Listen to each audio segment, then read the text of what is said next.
Bill Gustin with Miami-Dade Fire Rescue Department down in the Miami area. And this is our December edition of Humpday Hangout. Our topic is going to be high-rise firefighting. We're going to concentrate primarily on elevator use.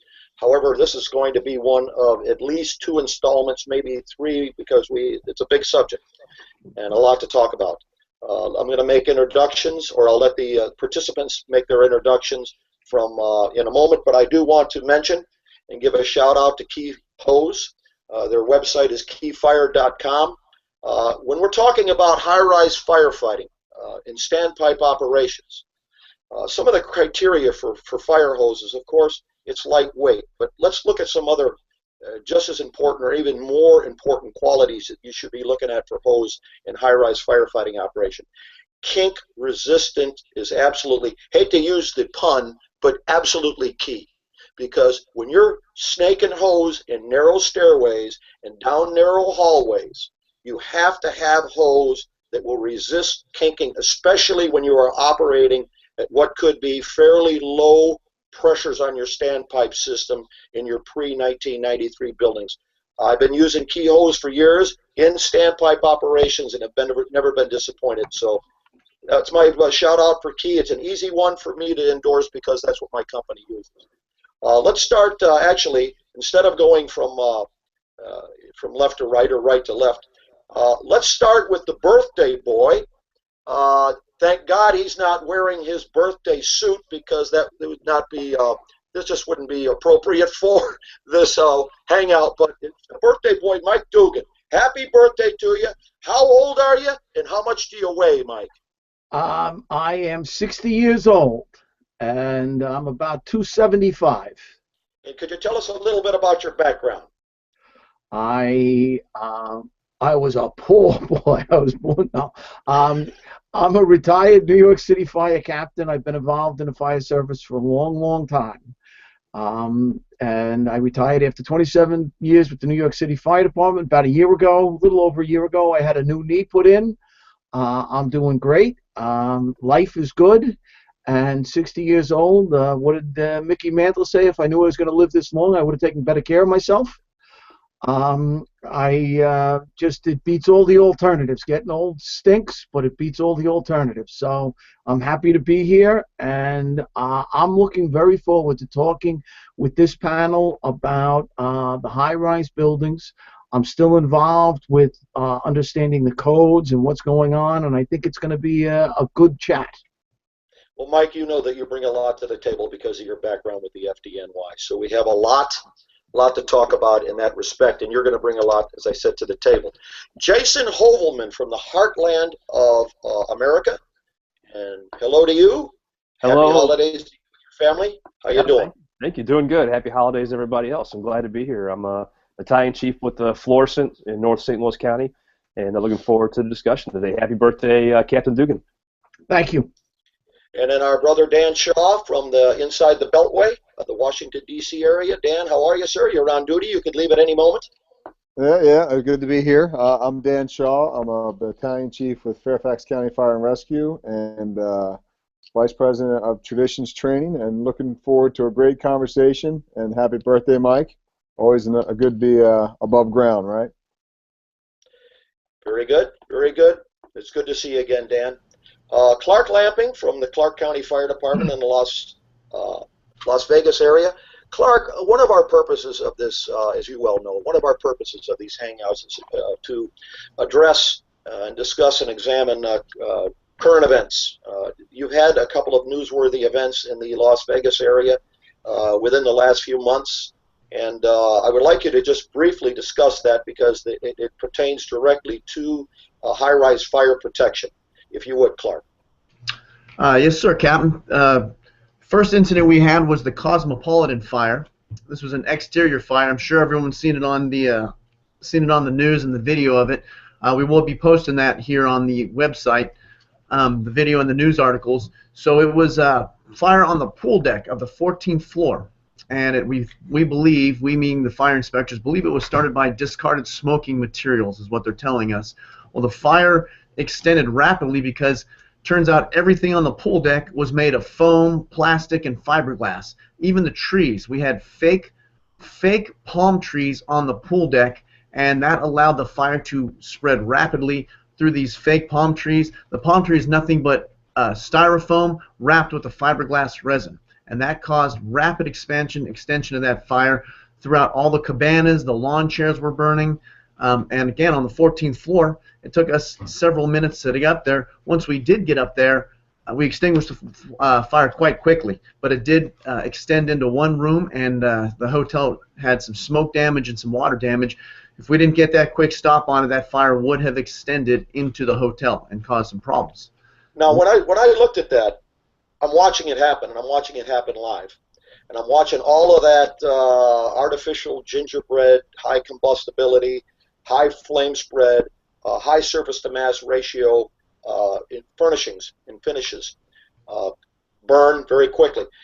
It was reminiscent to me, not that I was there at the time, was the Coconut Grove nightclub, where they had a rapid fire spread in this palm trees, artificial palm trees and that. And that, of course, was an interior situation. But what has your jurisdiction done to prevent a recurrence of this? We have not come through and changed state law or codes yet. As of right now, they have notified all of the resort owners. They showed them the research, which was actually conducted in Texas. They showed them the research, and these companies now are willingly removing some of this stuff from their exterior. I know the Cosmopolitan said they will have no more artificial palm trees on their pool deck by 2016. They've removed half of them. They're continuing to work on that project. But it turns out that these hotel owners are voluntarily doing this because they saw what the potential is of this fire. So that just recently happened. We just finished the research on that, and we just presented the results to the industry leaders. Now, Clark, could you speak of another incident that happened during November, which is a lesson for us all in terms of the limitations of sprinklers in high-rise buildings? Absolutely. We have a convention area. We have lots of convention areas in Las Vegas. It's one of the convention capitals of the United States. And in one of these structures, they build these booths, convention booths, inside the structure, which is fully sprinklered. It's a relatively new structure, fully sprinklered. But the structure, again, is made of plastics and foams and things like that. We had a fire in this booth, a vendor's booth, and it caused rapid fire production, extreme heat release, smoke, and we've got that video too. We'll be posting that video as well. It is impressive to see the volume of fire and smoke that is being produced by this structure with the sprinklers on. The sprinklers activated and were actively working, doing what they were supposed to be doing, and this fire was still just roaring out of control. I took the crews to get in there. We extinguished it in about 4 minutes once we arrived on scene, got hose lines stretched to the area. It was kind of remote, and put water on the fire. But again, this is impressive when you see this video of how much fire and smoke and toxic gas is being produced inside of a fully sprinklered building. And I've got a little bit of current affairs. We had a very, I believe it's about a 46-story luxury condominium built on the, was under construction on the Atlantic Ocean in our jurisdiction. And they were installing a boiler and had a massive gas leak and a tremendous explosion. There were some serious injuries and some burns, but it was just a miracle. This was not a multiple fatality fire. Two important points: took out every elevator in the building and took out the standpipe system. So in a later, we're going to talk about elevators today, but in a later edition, we're going to talk about improvising our hose as a standpipe system. Now, we're going to begin with the first point, and I'd like to start with Mike Dugan. Does your fire department permit the use of elevators by its first arriving companies if there is a possibility that those elevators could arrive unintended, unexpectedly, to the fire floor? Mike Dugan from FDNY, could you speak on that, sir? Yes, we permit the use of elevators. Before you get into the elevator, it has to be in fireman service, which is almost like an independent mode, but it's a fire service elevator in the city of New York. In the city of New York, all high-rise office buildings, all hotels, are required to test, their fire safety directors are required once a month to test the fire service elevators and make sure they're working properly. We used to see it in the projects when I was a fireman in Harlem, when I was a lieutenant in the Bronx, that people didn't want the firemen using fireman service because we brought all the elevators back to the floors. They were on the 19th floor getting out on 20, and we recall the elevators. They were like, oh, man, you're killing me. I was almost home. Well, we need the elevators. Sorry. They used to put crazy glue in the elevators or stop them from working because they didn't want that to happen to them all the time. So now the code has changed, and we now require the building to maintain it and do a monthly test on it and keep a record of those tests. And if they're not working, we're going to go back to the building and say, what's the problem there? So we allow ourselves to use the elevators if they serve the fire floor. We plan on stopping 2 floors below the fire, getting out, walking up, finding the standpipe. The other thing is we practice. And one of the things I like to tell people is you got to figure out how you're going to load the elevator. Depending on the size of the elevator, usually we put the engine officer, 2 engine firefighters, the truck officer, and 2 truck firefighters in the elevator. Now, in some cases, the elevator is not that big, so we're going to start with getting some of the guys up there, probably a couple of the truck guys, to start searching for the fire, controlling the doors, and doing all of that. But when you put your people in the elevator, one of the things you got to remember is the last person in the elevator should be a person with the irons, and they should be facing the elevator door. If there is a problem, they have the tools in their hands where they can force the interlock and stop that elevator. Okay? The other thing is you got to be ready to do your job. I'm not telling you to go on air, but all your bottles should be turned on before you get in the elevator. All your face pieces checked, hung, ready to go. If there is a problem, you have air to protect yourself. You can't nonchalant this and go up and I'm going to hook up I'm going to turn my air on the floor below and all that other stuff. You have to be ready, protect yourself with all your PPE and everything else, and be ready to do your job. Because again, elevators opening on the fire floor. It happened in Memphis with the firefighters, and they ended up they lost 2 firefighters at that job and a couple of civilians. We have to be aware of what we're going to do. Have all your stuff ready and be ready to get out of that elevator properly. Load the elevator properly and know exactly what you're doing. Mike, how about precautionary stops? My department, they don't specify every 5 floors? Would you speak about precautionary stops? We stop every 5 floors, and the officer is supposed to shine his flashlight up between the elevator car and the elevator shaft and just check for smoke coming up the next 5 doors. And we go to enough elevators that we understand that you just look up a quick look with the flashlight just to see, because if you're going, let's just say you're going to 25 and you stop on 5 and look up and there's smoke coming out on 8 or 9, we're going to walk. And walking is hard. I was much younger in the day, but 1993, February 26th, with ladder 43 from Spanish Harlem, I walked 50 floors in the World Trade Center at the first bombing on February 26th. 50 floors with an air pack on, okay, was very, very difficult to do. And I was a lot younger and in better shape then. And we had a couple of guys go down in that instance from chest pains and everything else from walking up that building. So you have to understand what you're doing and the time frame. If you're going to walk, how long is it going to take you to get people up there to fight that fire? Mike, according to Vincent Dunn in his research of hundreds of fires, it could take as much as 1 minute per floor. Let's keep in mind everything we do is predicated in accordance with a risk-benefit analysis. When you are ascending into a occupied high-rise building with a fire that is not under control, we are on every bit as much a life-saving mission as if we were dragging an unconscious person down the hallway. The risk is worth the benefit. Our objective strategically is to protect the occupants. We're going to have to protect them in place because we can't get everybody out of the building.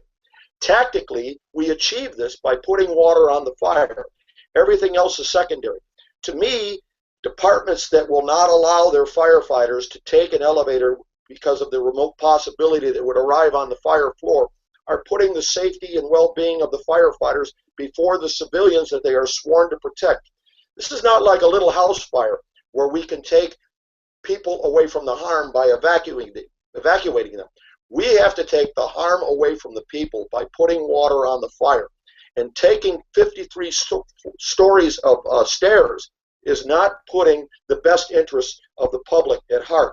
Additionally, as you said, heart attacks, chest pains. There's a risk to taking that many floors in a high-rise building fire. So I'm with you on that. Jason Hobelman, sir, what does your department say about the use of elevators in high-rise buildings? This is a timely topic for us because our SOG is probably 5 or 6 years old, and it states that we take the stairs just pretty much all the time.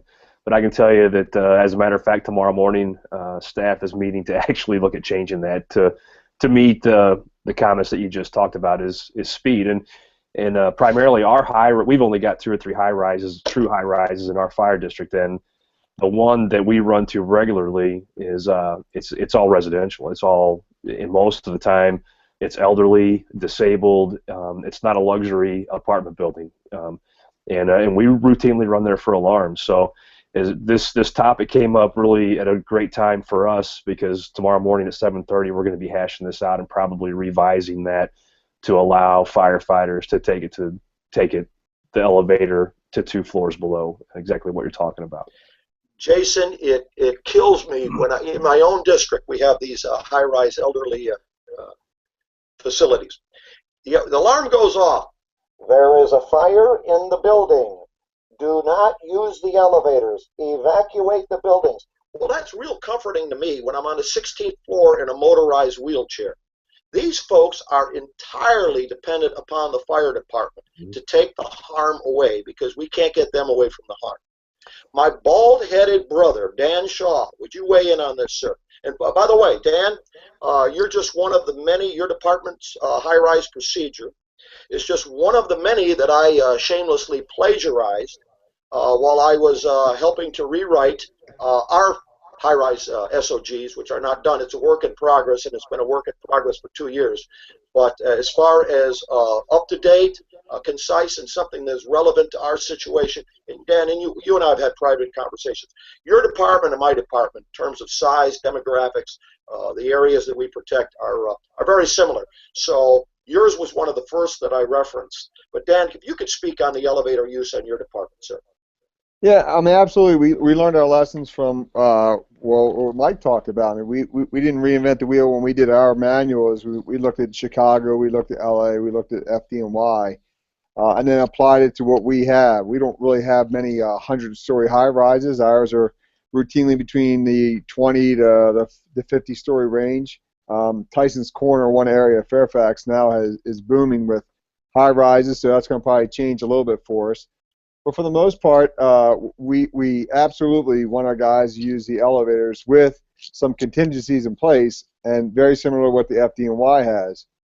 The first thing is we want those guys to get to the elevator banks and determine which elevators have the fireman service. So if they don't have fireman service, then the elevators are out. Because we don't use an independent service, which obviously is open the doors right on the fire floor. And we don't want them to use a regular elevator. So, I mean, it does take some knowledge of the building stock, as my friend Larry Schultz always says. It's important for them to know because they might have 4 cars in a bank, but only 1 has fireman service. So that means we're relegated to 1 car until we can determine where the fire is and if it's in close proximity to the elevator shaft. So that first company communicates which elevator has fireman service. Much like Mike said, before they enter the car, they're checking the shaft to see if they got smoke or fire, obviously, but also water, because if we have a sprinkler activation, you're going to have water coming down in the shaft, and water and electronics doesn't work out that well. We never put more than 2 companies in one car. So for us, that's usually about anywhere from that's 8 people guaranteed, because our first engine abandons, that's 4 guys, and then 4 in a truck. We'll go in the elevator, and they activate the fireman service, so they go from phase 1 to phase 2. Again, they check the shaft, and then what we have them do, it's a little different than what Mike said, is they'll go 1 floor above where, let's say, the lobby is. If it's 6 floors or less, they're walking. So let's say they're going to the 15th floor. They get in the car, they'll hit 2 just to make sure that the fireman service is actually working. So if it opens at 2, great, they can continue to use it, and every 5 floors they're doing exactly what Mike said. They're checking out the shaft with a flashlight, smoke, water, or fire, then they're getting out and they're walking up. And then we want guys to stop 2 floors below. That gives them an opportunity to identify the stairwell. And that's one thing we always we joke about, is we're very quickly identifying the attack and evacuation stairwell, but unfortunately the citizen doesn't get that memo. So, they don't care that it's the attack stairwell. They're just trying, like rats getting out of a sinking ship. They're coming down. So they get out 2 floors below, gives them an idea what the floor plan looks like, but also gives them an opportunity to figure out where the attack stairwell is in relation to the fire department. But mostly for us, it's the fireman service and having a strong knowledge of it. And one of those functions we have on high-rise fire with the lobby control function, which is our 5th engine. Those guys, one of those guys really becomes like a bellhop. I mean, he takes control of the elevator. He's the one that has forcible entry tools with him. He's going to take the companies up and down. Typically we like to use our driver from that piece of apparatus, because most people know who the driver is, and very rarely are they going to be bamboozled by a senior officer who's like, man, take me to the fire floor. They know better, and they'll say, no, we're going 2 floors below, unless it's, the first company says it's a distant location from the elevator bank.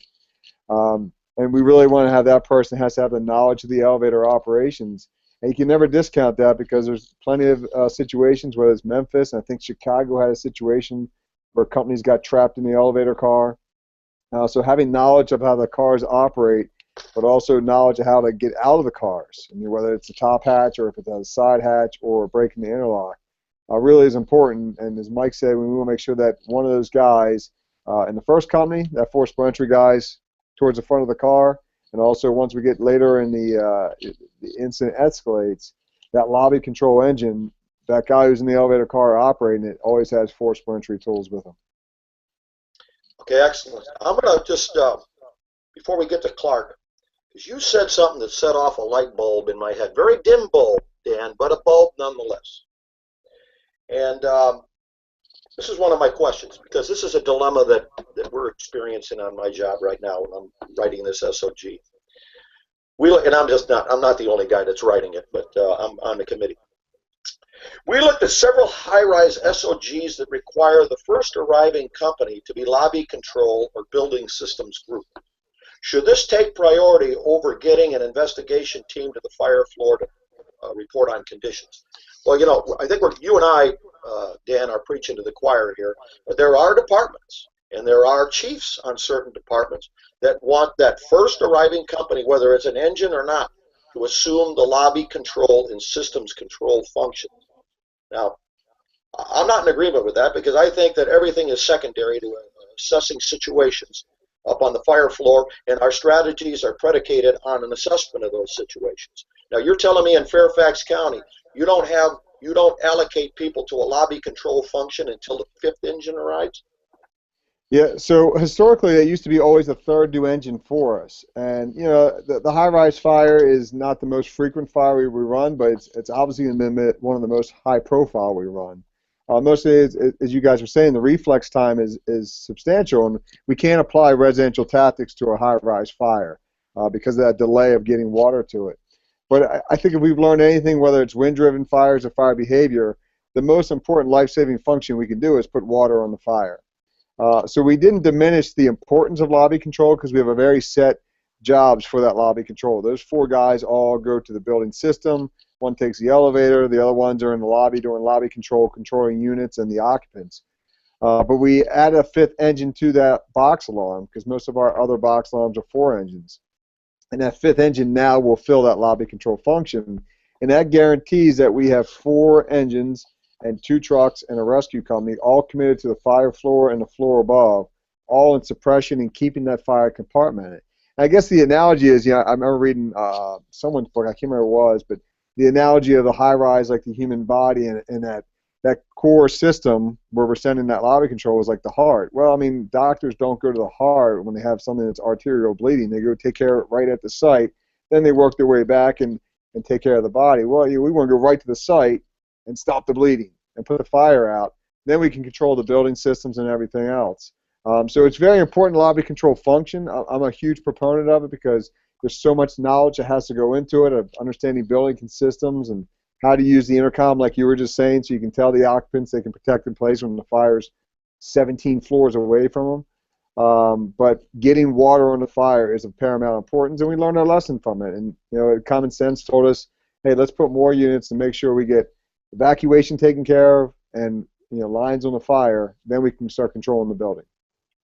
Yeah, and we all like a designated elevator operator. In fact, our codes in South Florida have changed, and used to be, Dan, that we could take after we recall the elevators on phase 1, if they hadn't been recalled by a smoke detector in the elevator lobby, that once we put that key in the keyway in the lobby and we recall the elevator, we could take the key out, we could put it in the elevator car in the cab, turn it to on, which is phase 2.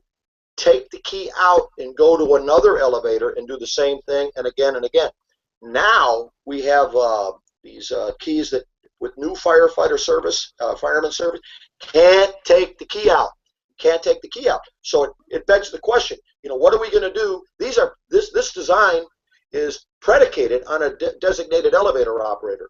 So what we do prior to us getting a designated elevator operator is the last guy to leave the car switches the key back to off, which automatically puts the elevator back in phase 1 and sends it down. We would never use the hold position because it takes the elevator out of service. Yeah. And we have the same rule in place. The only time we ever really deviate is if we know we have a victim in close proximity. They might take the elevator car down 1 floor, put it in hold. But the more common application is exactly what you said. And we get those unfortunate circumstances, like I said.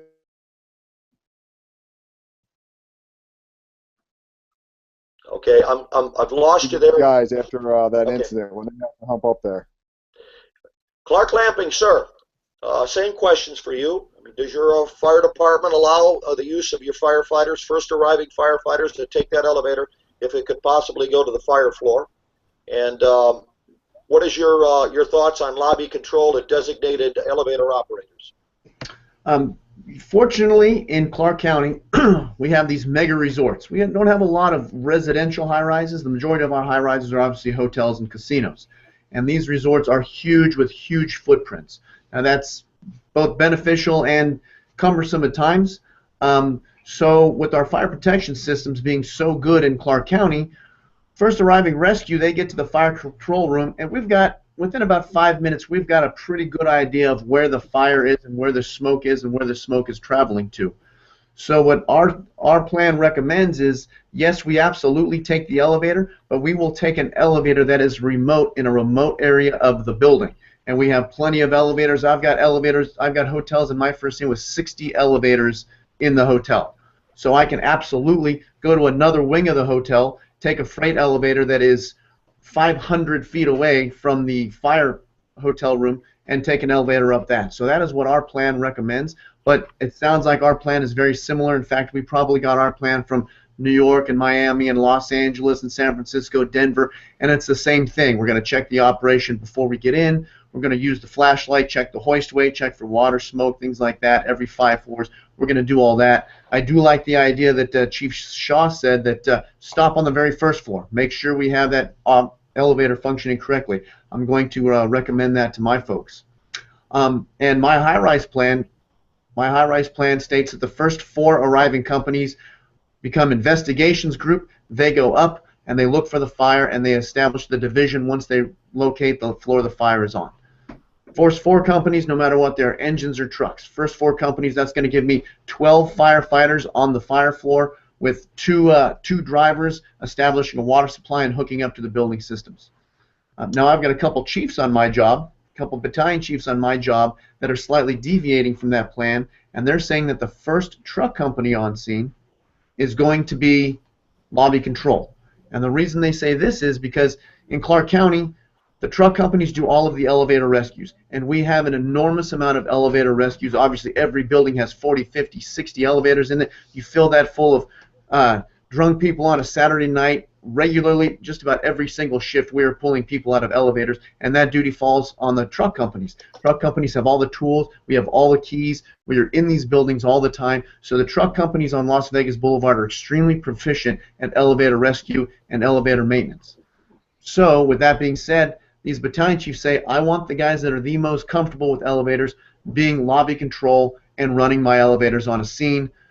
We have a lot of resources coming. For a high-rise fire, our first response is 5 engines, 2 trucks, 2 rescues, 2 chiefs, and a heavy rescue team to become RIT. So I've got a lot of resources coming. So even if I send my first truck company to lobby control, I'm going to have multiple engines right behind him they're going to send to the fire floor. So that's kind of a little deviation of what some battalion chiefs are doing in Clark County. What are your thoughts? Well, first of all, my thought is about key fire hose, because that's what's on my mind right now. Obviously, this guy is not a well man, because my thought is, because I got the message from Mike Dugan to give our sponsor a shout out at the halfway mark. Thank you, Mike. Can I say this? I have a love-hate relationship with the Cleveland load. In some sense, it is great. In another sense, it's way overutilized in applications where it was probably never intended. In fact, its only application was forestry firefighting. Now, what does that have to do with key hose? You cannot effectively deploy the Cleveland load unless you have highly kink-resistive hose. So if you're looking to purchase some new hose, one of the criteria, especially if you utilize a Cleveland load, is see how well your hose deploys if you are utilizing the Cleveland load. And I can tell you, I have a love-hate relationship. I was talking to a good friend of mine, Ray McCormick, the other day, and he's right. Firefighters are suckers for fads, and in many cases, I think the Cleveland load is overutilized. Again, we could talk about it, but it does have its applications. But the bottom line is this: you need kink-resistant hose, and the Key Combat Ready specifically is perfect if your department deploys the Cleveland load.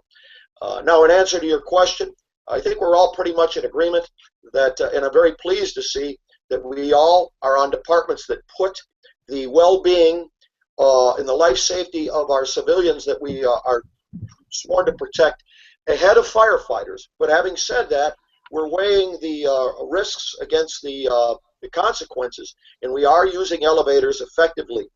Now, Mike, finally, the building industry, the codes enforcement people are addressing issues with elevators, and your department is on the cusp of addressing some new elevator procedures based upon some of these. Could you enlighten us, please? Sure, I would love to, but there are a couple of things I just want to go over on things that were said. One of the things that happens in New York City to elevators, if you recall a bank of elevators, in some of the buildings we go to in the bank, a place I know very well, the Hotel New Yorker in New York City, there are 2 banks. There's the high-rise and the low-rise bank. If you recall a bank, there are 7 elevators in each bank. The code in New York City is at least 3, and they have to have a rated capacity of over 6,000 pounds for the 3. So each one has to be a 2,000 pound. But the elevators all come down. After 30 seconds, the elevators that are not fireman service, the lights go out in. So you walk up and see an elevator car with lights on, you know that's your fireman service elevator. And I think the elevator mechanics can do that very, very easily. And I just think it's a great option for finding out which one in some of your buildings, if you can talk to your building service employees and get that. That's a great thing. The other thing you were talking about, Bill, was the announcements, where we're telling people to evacuate the building. and people in wheelchairs and everything else. We've had a couple of fatalities recently in high-rise buildings where people went into the staircase, and they were 14, 15 stories above the fire, and they went into the staircase, and because the apartment door was left open and the stairwell door was chocked open, they died 10 floors above the fire. Their apartment was as clear as any of the places that we're sitting right now, but they panicked. The announcements, we have to look at the announcements that are being made. We shouldn't be telling people to evacuate, all people to evacuate, because it's silly. The buildings over, our high-rise buildings are mainly of fireproof construction. Shouldn't be telling people unless they're directly above or exposed by heavy smoke, because we're going to put them into the chimney, and that shouldn't happen. And the last point I want to bring up is in the FDNY, the person that runs the elevator, the first due truck company, one man of that first due truck company is going to be the elevator operator. So he makes sure that the elevator stops at the right floor and gets back down to the lobby to load up the next crew coming up to back you up and go to the floor above or wherever the hallway. In our high-rise, in our residential high-rises, our first due truck has the fire department. Our second due truck has the hallway, the residential hallway where people could be caught in there. Our third due truck is going to go to the floor above. Okay? So giving up one guy in a company, and I know we have wonderful manning. I mean, we have an officer and 5 in our truck companies.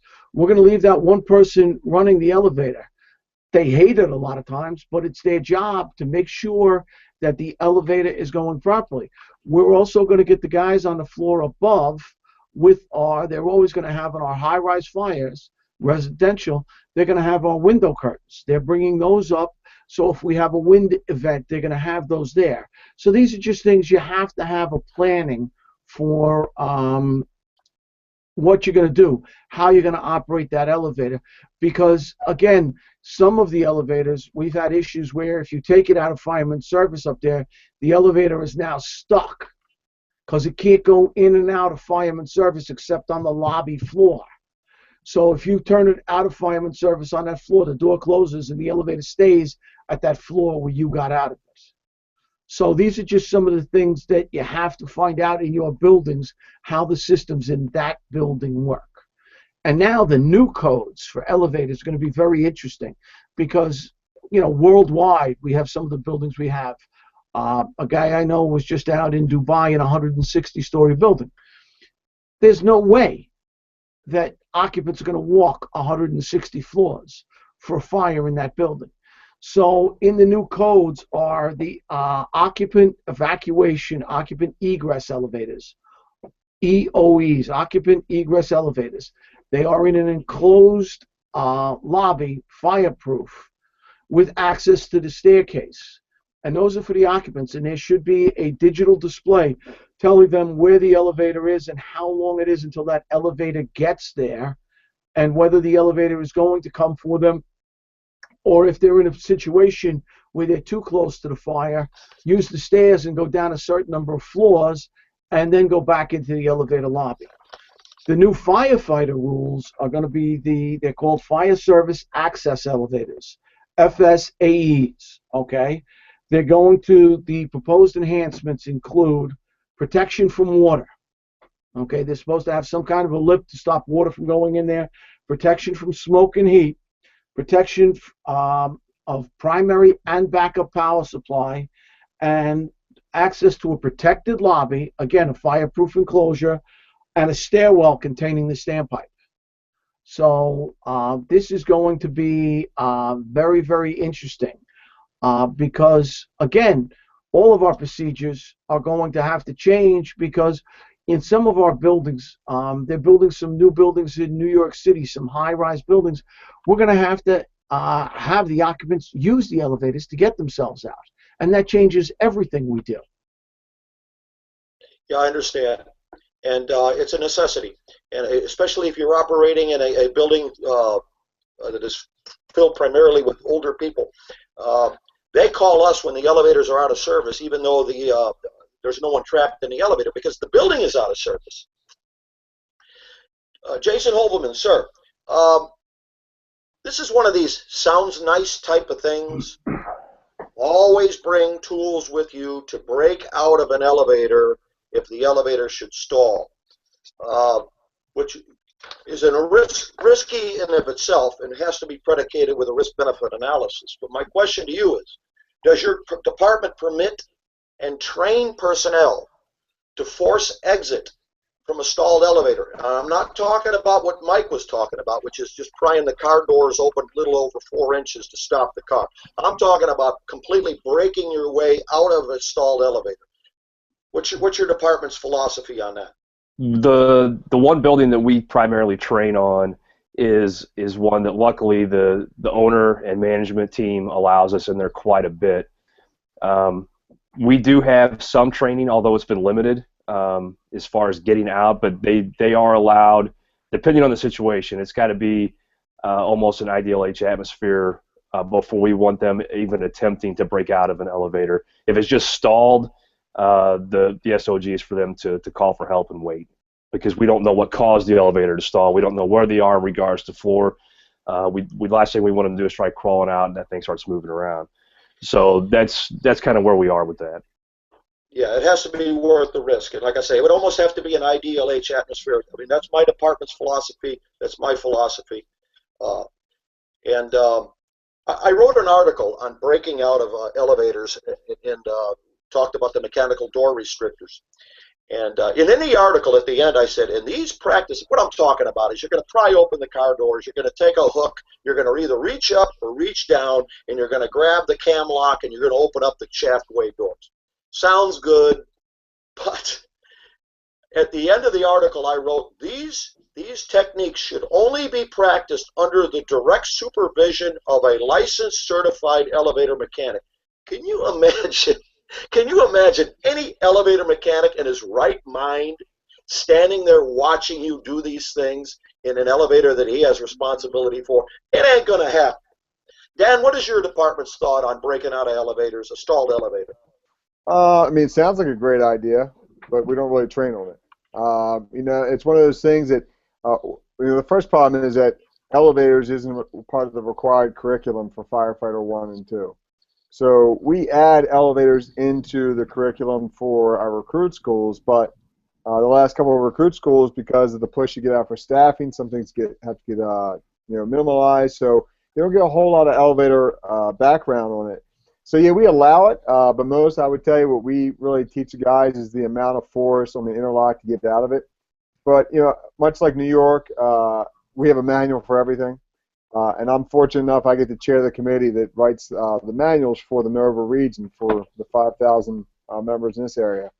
And what we did with the last couple manuals, which has been fantastic, is we always seem to think that we know more about everything than anyone else.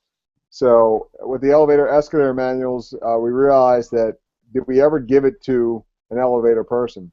So we actually gave our manual to Otis and said, read this and tell us if we're on par. And they gave us some great information. I mean, some of the things we were doing probably weren't the best.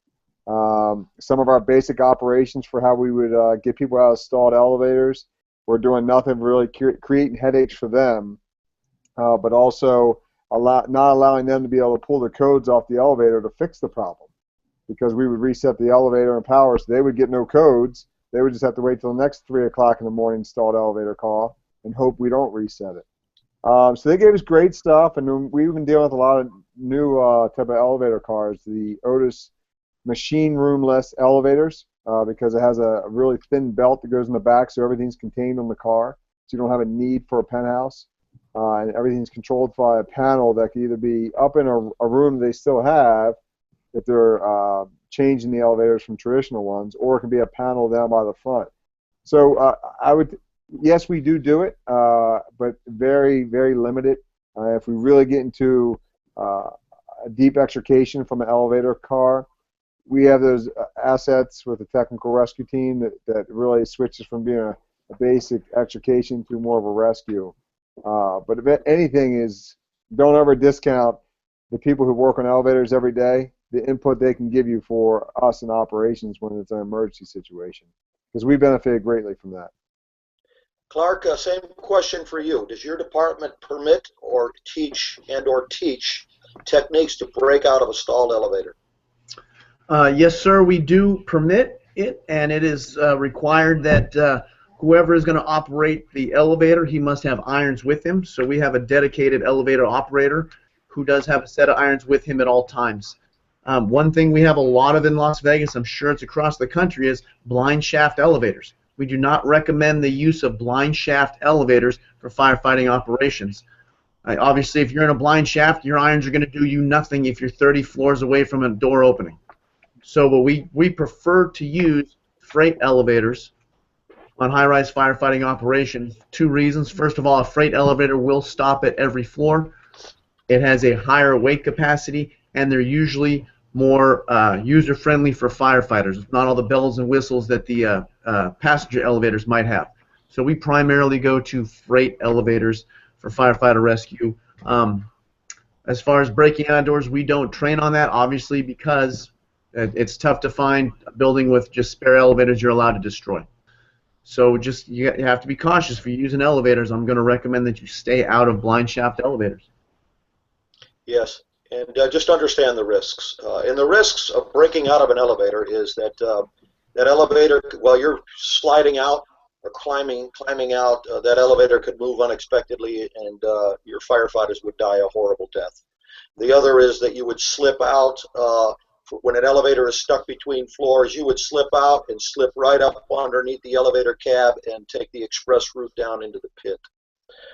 My next question, I'm going to begin with Mike, and this is something that we're having an issue with right now in terms of what we want to do about it. Because I know what the national standard says for the elevator industry. They comply with ASME, American Society for Mechanical Engineers. So let me pose this question to you, Mike, because we're not sure what we want to do with it. Say the fireman's helmet icon light. You know, we're talking about that little fireman's helmet when you put the elevator in phase 2. It illuminates. Say the fireman's helmet icon light in the elevator car control panel begins flashing. Now, in my neck of the woods, in my area, that would indicate the activation of a smoke detector in the hoistway, machine room, or pit, which is a whole other discussion. There's no love lost between the elevator industry and the fire suppression industry in terms of if the sprinklers in elevator hoistways and machine rooms and pits is a good idea or not. But when that helmet light icon starts flashing in my area, that would indicate that a smoke detector has been activated. According to the codes that we have read, and it says right on the panel, when flashing, exit the elevator. Now, smoke, you're going to find smoke in the elevator. Now, do we comply with the national standard that says when flashing, exit the elevator, or do we stop at the next available floor, check the shaft again, and then proceed cautiously? The idea is when you have sprinklers in an elevator shaft, and this may only apply to my part of the world, when you have sprinklers in the hoistway, the pit, the machine room, there are smoke detectors and heat detectors. If the smoke detector activates, there's a flashing helmet icon. If heat was to enter the hoistway, it would trigger a shunt trip, which is a remote circuit breaker, which shuts off the main disconnect, and you're sunk. Whether you're on phase 2 or not, you're sunk.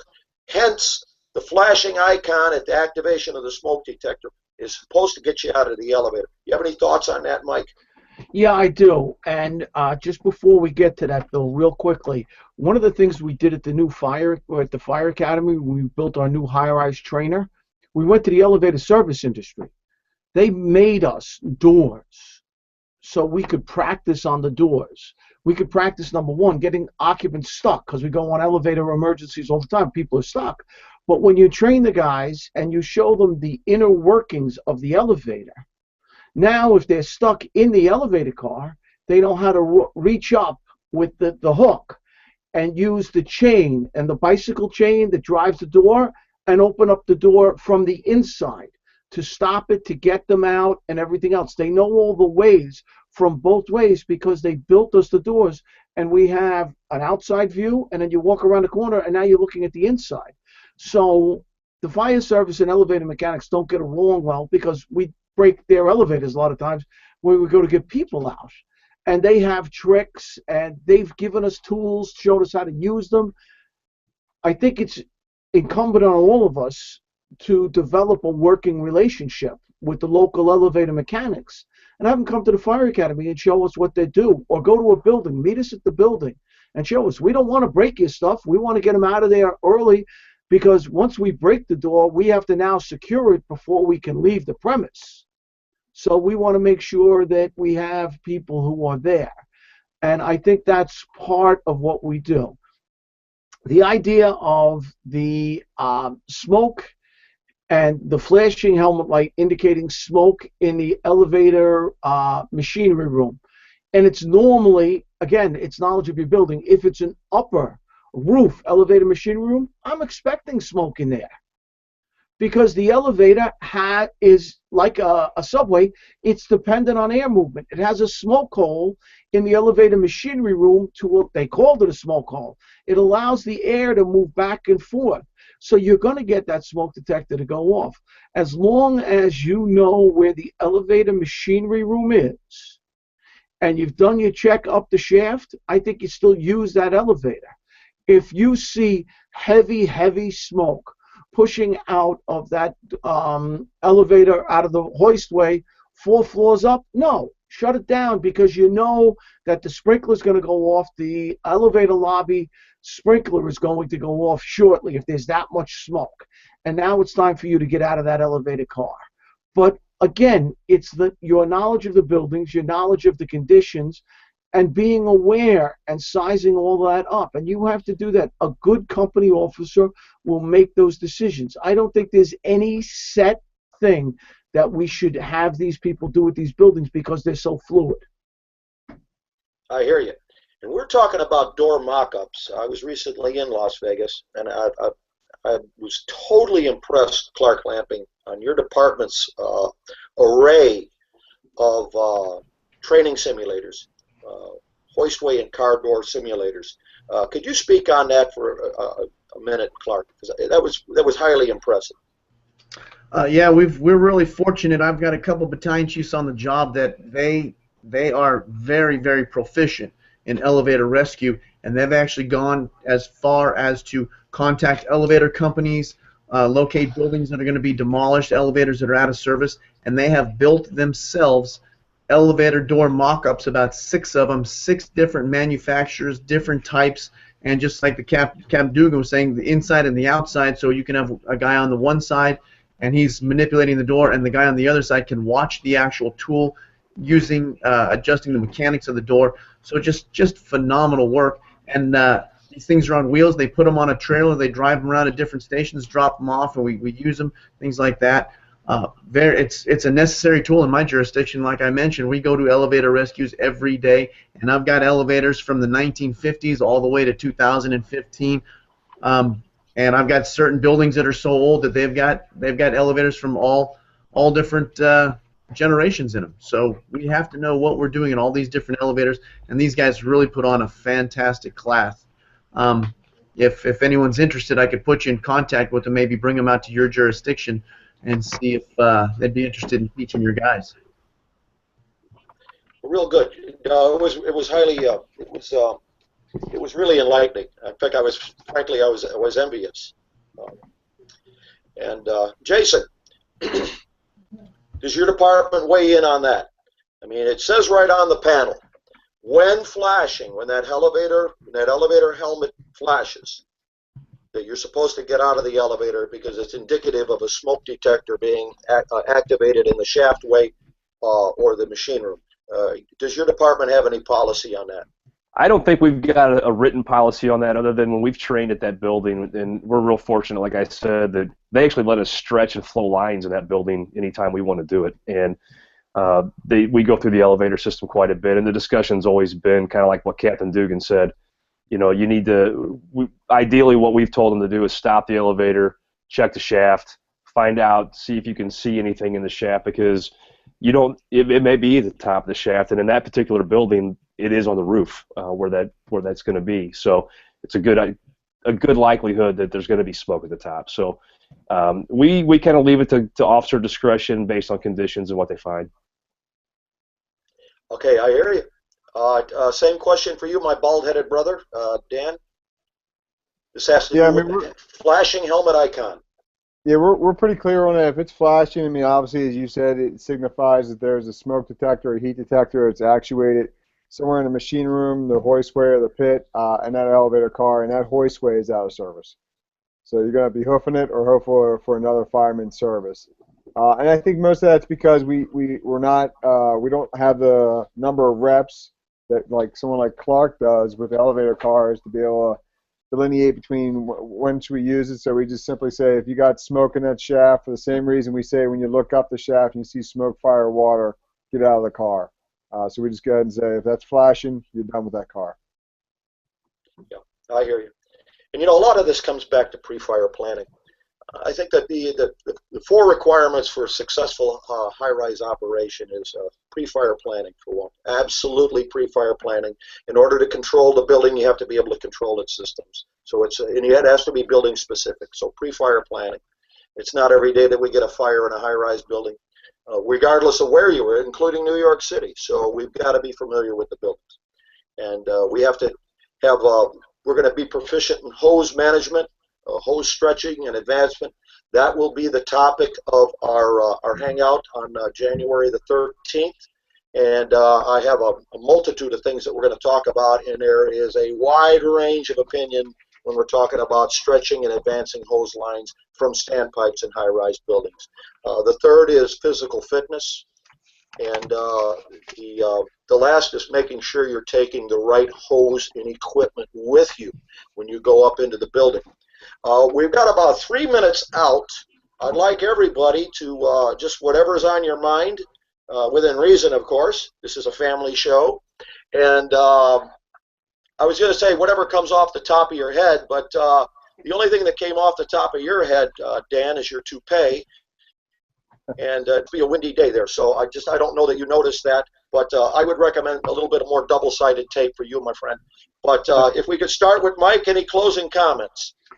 I would just like to tell all the brothers and sisters out there watching this, listening to this, whatever you're doing, thank you for making this possible.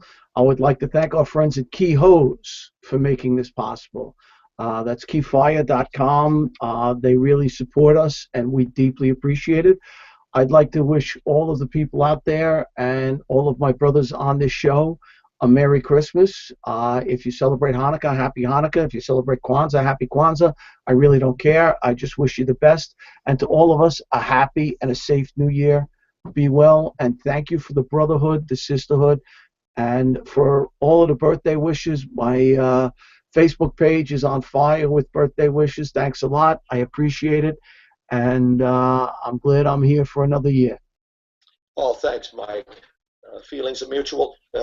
Jason, any closing thoughts, sir? Yeah, same to kind of echo what Mike said is happy holidays to everybody, Merry Christmas, and to thank Penwell Fire Engineering and Bill and Mike and Dan and Clark and Darrell to let me contribute to this.